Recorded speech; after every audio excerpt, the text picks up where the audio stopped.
as much as we are here to talk about one of our mortal enemies, one of our division rivals, the Cincinnati Bengals. Bengals. Uh, no, we give them a lot of hate. They're a better team than what last year showed us. Obviously, their franchise guy was gone, being Joe Burrow. Jake Browning came in, did what he could, but with that calf and wrist injury for Burrow, they ended up with a 9-8 record.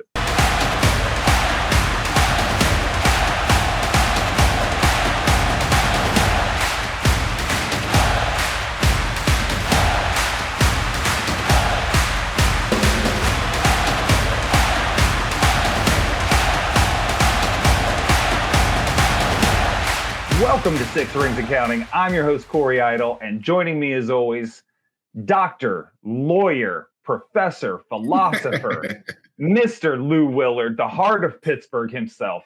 Lou, how we doing today? I'm better than I deserve. How you doing, man?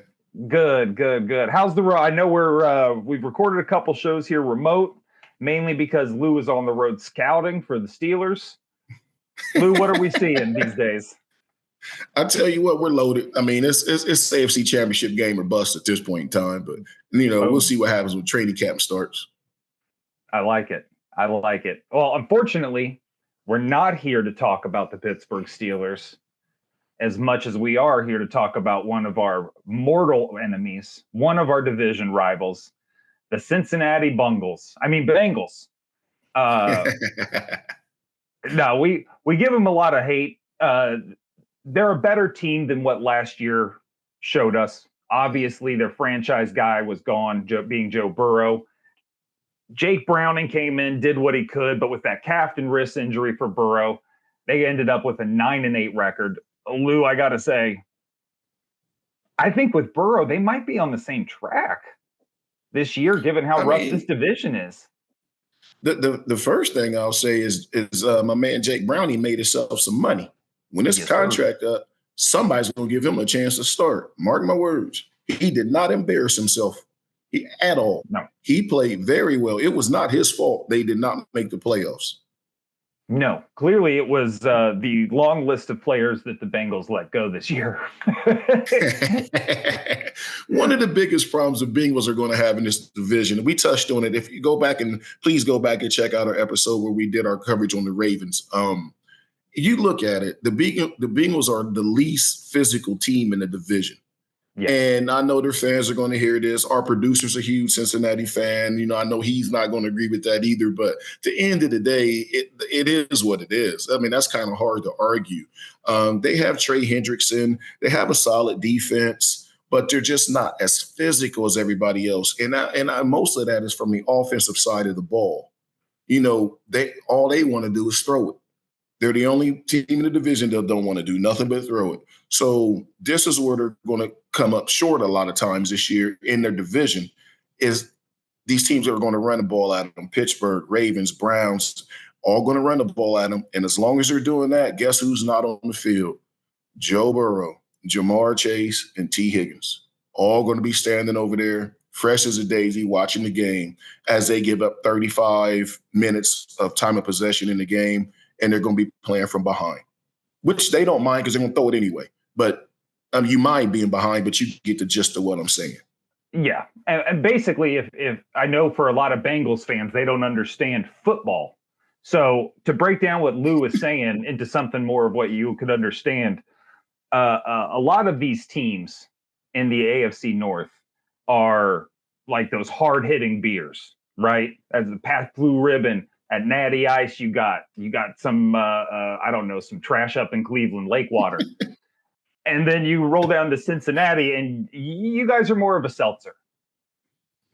You're a little bit light, and you need to step it up, is what he's saying. The good news is, in that Trey Hendrickson, in wanting a new contract, a lot of worry surrounding the offseason hasn't just been who's been lost in the physical, but what is happening inside the locker room, because T. Higgins and Trey Hendrickson have both wanted new contracts.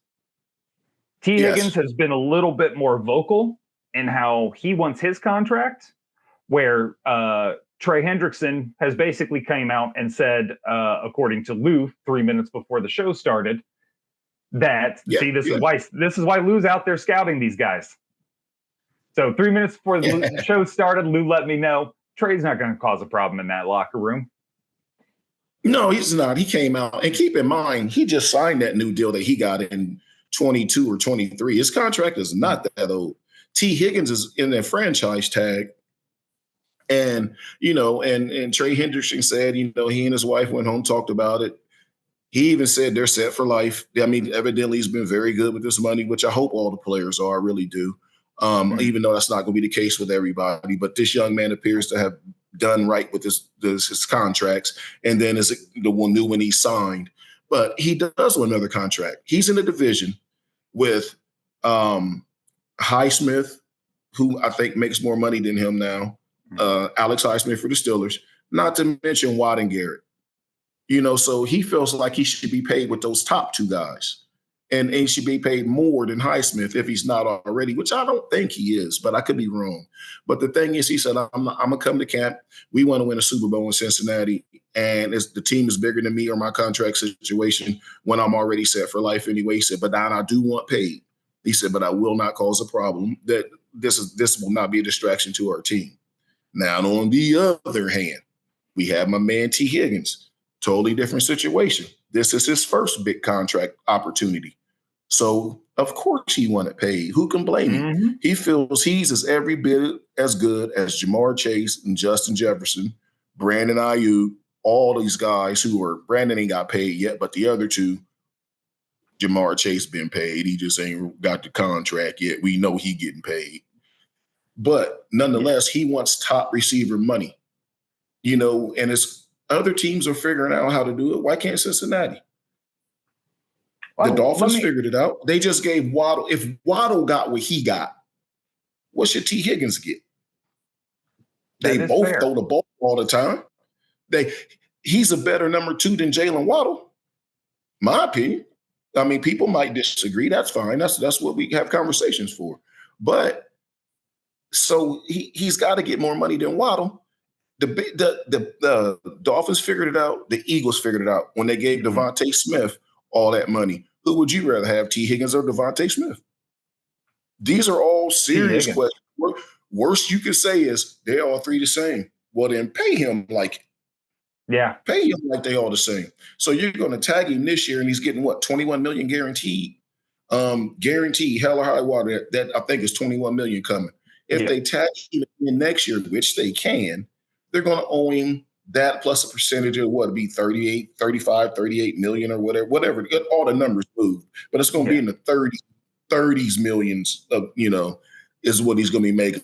35, I say around 35 plus is what they're owing. There's no way they're doing that. No. And I think he's screwing it right down that he's just going to walk. Yeah. And be shocked if he walked within the division. Oh, that's exactly what I was going to say. Because dude pissed. He'll go play in the division to play him twice. Because he pissed. Now, that might be your problem as it goes, because there's games he put up bigger numbers than Chase. Now, he's not seeing the double team and bracketed coverage that Chase is using, but this game isn't, this show isn't to dissect coverages and all that. But he wasn't seeing the same type of coverage on his side. But like when they play Pittsburgh this year, he's got to go against Cam Sutton. Just like Chase is going up against JPJ. So he's seeing number one ace boom coverage twice a year. He's going to see it when they play the Ravens. He's going to see it. Everybody going to see it when they play Cleveland. They got the best defensive backfield in the league. Arguably, I guess. I know they got the best set of corners. Cleveland got the best set of corners in the league, all three of them. Not individually, but as a unit. And if they can keep the distractions down, that'll be good. But Zach Taylor, he's got his hands full because they also lost their offensive coordinator. Oh, they didn't only lose that. Let's go down this list now. You opened up this bag of worms. T. Higgins is going to see the ball a lot. Tyler Boyd, gone. Joe Mixon, gone. Flip over to defense real quick. DJ Reader, gone. One of the best nose tackles in the league. Jonah Williams, left tackle, gone. Not great, right? However, they did make some additions. I think that offensive line is going to be way better than it has been. They added It has to be. They has to be. They've added Geno Stone. They've added Zach Moss, which I like as a replacement for Joe Mixon, because I think Zach Moss gives you everything Joe Mixon could, plus a little bit more speed. I like Trent Brown coming in and Orlando Brown coming in to fill in these tackle roles. Sheldon Rankins comes in at nose tackle, and they signed Mike Gesicki, who's a great pass catching tight end. Formerly with Miami and New England. And they will use him. They will use him. And then, of course, don't forget their big draft pick in Amarius Mims. Just an absolute baller. Everybody's out there saying he is not going to play much this year just because, one, he's not ready. He didn't have a lot of college time. But two, they got Brown and Brown, lawyers at law. They're gonna already got some experienced field plowers there. Yeah, but he's got a nice learning tree to go sit up under Orlando Brown Jr. and Trent Williams. I mean, so all he's got to do is keep his head keep his mind open to learning and do what he's supposed to do. And in a year or two, he'll start. He'll start. They'll get him on the field. They didn't draft him to sit longer than the 1 year. Yeah, and they elevated their quarterbacks coach to offensive coordinator, so not a lot is going to change there. But you do go play that same offensive coordinator. So if anybody know you, it's them, because they're not changing the offense because he left. He was running Zach Taylor's offense, and now they just boosted up the quarterback coach to be the offensive coordinator. Nothing's changed, So when they go play Tennessee, that's going to be a hell of a game. I mean, you look for Tennessee's defense to be able to stay with them, because ideally they should know what's coming. Not exactly when, but they got an idea of what's coming, because they're going to know their system. Hell, Cincinnati's going to know theirs. He's going to take the same system over there. So that'd actually be a pretty good football game. No, yeah, it will be. And I think here's what scares me with the Bengals, if I'm looking at this objectively. Not only is the physicality seem to be missing, and I'm not calling out anybody's heart or desire to play the game. That is not in question. Just some people hit harder than others. No. Some people's game plans require you to hit a little harder than others. And the Bengals doesn't seem to quite be up to that level. It's just the style of offense they play, blah, blah, blah. What makes me nervous about them, though, is their defensive unit, and more specifically, the defensive backs. Yeah. Who are they? What are they going to do? They got to face Cooper and Judy.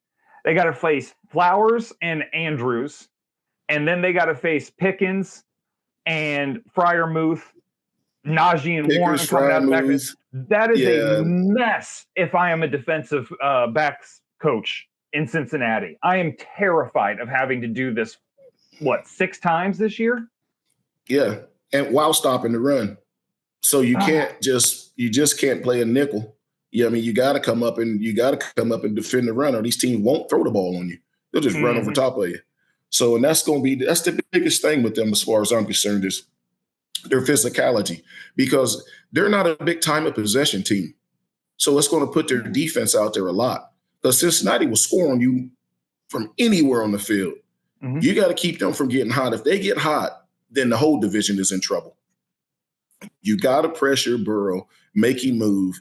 And they did all this stuff they did on that, they being the Bengals, did all these upgrades on the line and everything to keep him upright, because they haven't been able to keep him upright. But when you're facing the pass rushing combos that they're facing at least 6 times a year, and I believe Dallas is on the schedule this year. So here come Micah Parsons.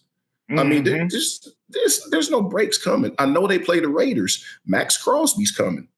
These guys are coming. So they had to get some tackles that can slow these guys down.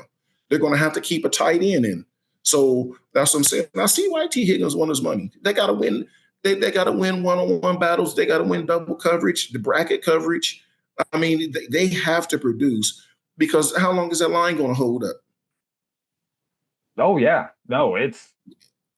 And then what are you like? It's a mess. I get Zach Moss and Chase Brown, but I don't know. He's faster than Mixon, but is he more physical of a runner than Mixon? Because Mixon was physical, because he had to be, because their line didn't have any road graders on it. Like you look at these other teams in the division, they have road graders. Well, I hope Pittsburgh got some. They didn't before. Last year, they picked up a couple in Suamalu and Daniels, but now and Broderick Jones. So now, hopefully, these other guys are road graders to go with that. Cleveland's whole line was road graders. They made Jamal Ford was the 16th rated back in the league. Everybody said who? Yeah, who? Nobody knew who he was before Chubb got hurt. Outside of Cleveland's base, everybody found out. Like they can still run the ball because that's how good the line is. That's what Cincinnati's lacking. And you get in some of these games as dog fights, I got a feeling their biggest problem is going to be getting teams off the field. That's just going to be rough because the time of possession factor is huge. These games they seem long, but they go so fast. But they seem long. And I don't think people understand or appreciate how hard it is to win a game. Oh, like 100%. We'll get into Cincinnati's schedule. And I said, they should start fast. Well, game one is the Patriots. Oh, yeah, Patriots. I get it. Rookie quarterback, and he will start. Man, look, it's still the Patriots, and they have pride. And that goes a long way. Jared Mayo was a winner. He has rings. This dude won. They don't know anything else. And the Patriots, wider offense, especially skill positions outside of Ramondre Stevenson, look raggedy. Look, they still expect to win every game they're in, and their defense is good. Their defense is good. The Patriots' defense, surprisingly, is going to keep them in that game because they are built a little bit more to defend the pass. To defend the pass because of the division you pay in. Exactly. Yeah, that's because you play the Dolphins twice, the Bills twice, and now you get Aaron Rodgers. Exactly. So they better be able to defend the pass. Yep, they're just not going to be able to score any points. But as we discussed, the Bengals have no defense really to speak of. So who knows what'll happen in that game? That is going to be an interesting start to their season, and then having to go right into Kansas City. That's why they better not lose week one. Mm-hmm. That's why you better not lose week one.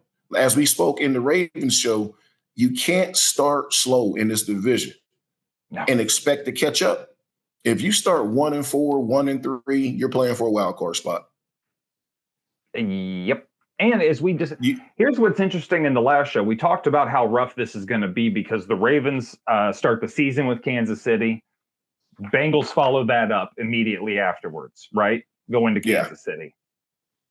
Kansas City's got a rough schedule too because they got to play the AFC North. There's no guarantee Kansas City's going to be shining or healthy at the end of this season with the schedule they're going to go through. Yeah, Kansas City comes to Pittsburgh on Christmas. Yep.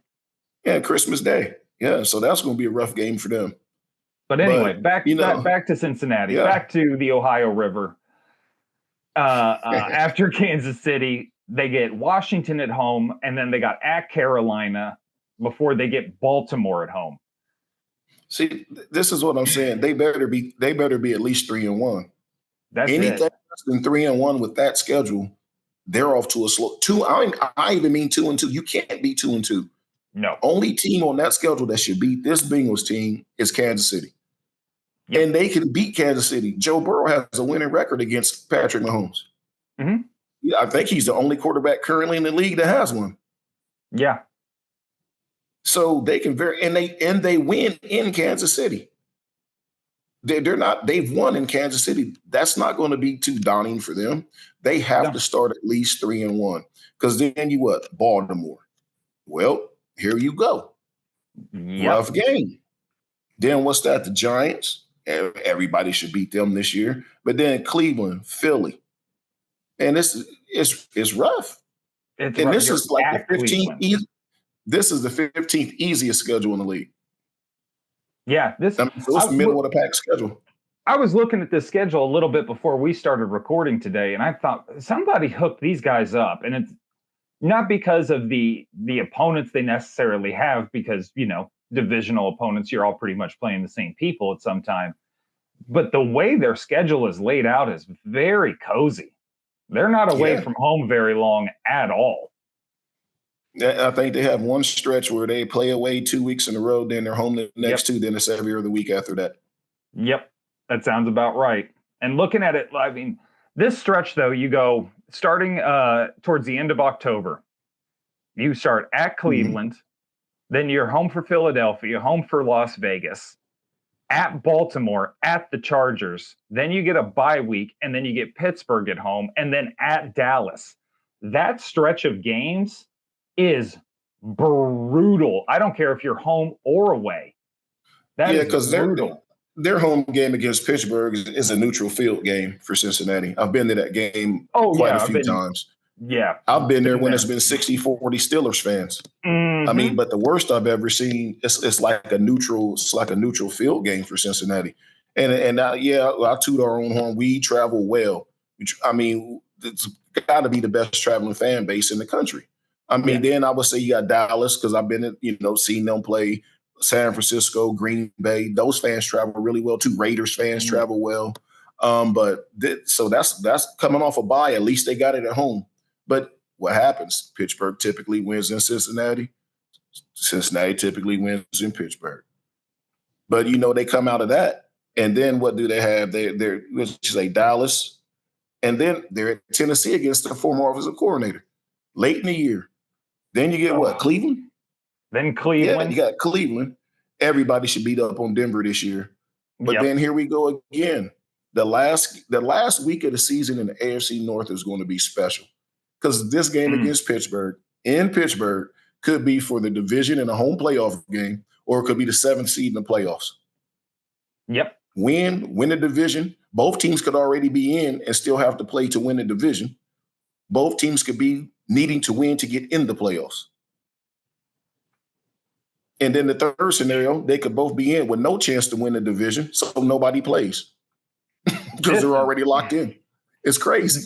This schedule is, I say it sounds cushy, and I'm looking over it here a little bit more, and it is not. This is the AFC North this year has a brutal schedule, and I don't care what team it is. The top three toughest schedules in the league this year are Browns, Ravens, Steelers, in that order from what I saw. This is the 15th toughest because they finished 4th in the division. Yeah. Pittsburgh finished 3rd and has a 3rd toughest schedule. Now, if they go, 9-8, Cincinnati goes 10-7, you flip the schedule. Pittsburgh's playing this schedule with the roster they have, and I guarantee you're going on their 13-4 with this schedule. Mm-hmm. But the bottom line is, everybody in the schedule has a rough out. Cincinnati has the easiest out by mixing in Tennessee and Denver. So out of their 5, 3 of them are tough. Out of Cleveland, Pittsburgh, and Baltimore's last 5 of them are tough. Mm-hmm. So you gotta have your head on the swivel and be ready to go. Lou, I'm looking at this schedule here, bud, and I got to tell you, I'm giving them 10 losses right off the rip. This is a 7-10 team. They could be 7-10. They could be 7. This team, they are so Jekyll and Hyde. They could be 7-10 or 12-5 with this record. If Burrow and that offense gets hot. Yeah, but if Burrow and this offense gets hot, they're just going to beat you 38-35, 42-38. 100%. That's why if you gotta make them uncomfortable, and you gotta keep the ball from them. And they play a lot of teams that plan to keep the ball from them. The Chargers are going to be a running team now. The Eagles, all they're going to do is run the ball. I mean, they went to throw and they say they're going to get back to the running. I know, but I don't know what the hell Denver going to do. They got Saquon, so they can. Yeah, Dallas is just going to be a shootout. They're going to put up 1 million points. Yeah. But, so there are some games, I mean, I would predict their record, like you. I think they're 7-10, 8-9 again. That is rough. It is rough. Because this is a good football team. Some people are predicting them to go to the AFC Championship game. So let me ask you this question now. If I'm a Bengals fan, sitting back, I see the schedule now, and I mean, we're playing a little hindsight here. But I'm looking forward. I'm looking at a 7-10 record, optimistically, because that record only has them losing to me 1 game they shouldn't lose, which most teams lose more than that. So, putting them at 7-10 though, optimistically, Now I go backwards. Last year we had a good draft pick and we took an offensive tackle who's not playing yet. We go 7-10 here. Is this the most important draft of Zach Taylor's career? I mean, is he really going to have some questions start flying his way as far as it? I think it all depends on how they lose the games. If they just go out there and get smoked, then he's going to have all kinds of questions because they're not that bad where they should get blown out all the time. I mean, this is a team that should be in every game with the stars that they have on offense. I think they're going to struggle to run the ball. Zach Moss is not making anybody miss. Chase Brown may wind up being their starter. Even on their depth chart now, Zach Moss is listed as a starter. It may wind up being Chase Brown, but he's not a big guy either. Neither one of these guys are big guys. So their ball control, I know I keep going back to it, but and we talk in this division. In this division, you have to have ball control. You do not want to have your defense out there catching all these blocks and runs at them. Because come third, fourth quarter, midway through the third and in the fourth, you're not going to see the football back. Your defense is going to get tired. And that's what they have. So his questions are going to be, we get what you're doing on offense. Yeah, we scored 28, but we're 7-10. What are you doing on the other side of the ball? You got Dallas fans blaming Dak. Dak didn't give up 49 points in that playoff game. Or what was it, 45, 42, whatever. Mm-hmm. They don't play defense. They scored 32 points and lost. Fix the defense. No, he did not give up those points. And that's going to be the case here. So if he catches flack, it's going to be because their third down conversion rate is going to be absolutely abysmal. They won't be able to get off the field on third down. So now you're talking about the defensive coordinator's job, but all the questions come to the head coach. Their time of possession, they're probably going to be behind in that because they score fast. Cincinnati doesn't have a lot of long drives that I remember. Every time you see them, they're scoring from out or scoring quick. Right. And they play fast too. So therefore, the time of possession isn't going to be the same as Pittsburgh's, who's going to take their time. So if they look bad in losing, then he's going to have a problem. But because their ownership is impatient too. They were patient with they were very patient with Marvin Lewis, but their history says they're impatient. So that's where he'd have a problem at. But I just don't see him going out there and getting boat raced. I see him being a very good team, and you go, this dude's pretty good. How are they 7-10? And that's the question he's going to have to answer. And you can't go, well, our division's pretty good, man. Damn that. Y'all pretty good. Beat them. Let me ask you this question in a different way then, because I guess I asked the wrong question, even though that was a fantastic answer. And congratulations on knowing so much about football.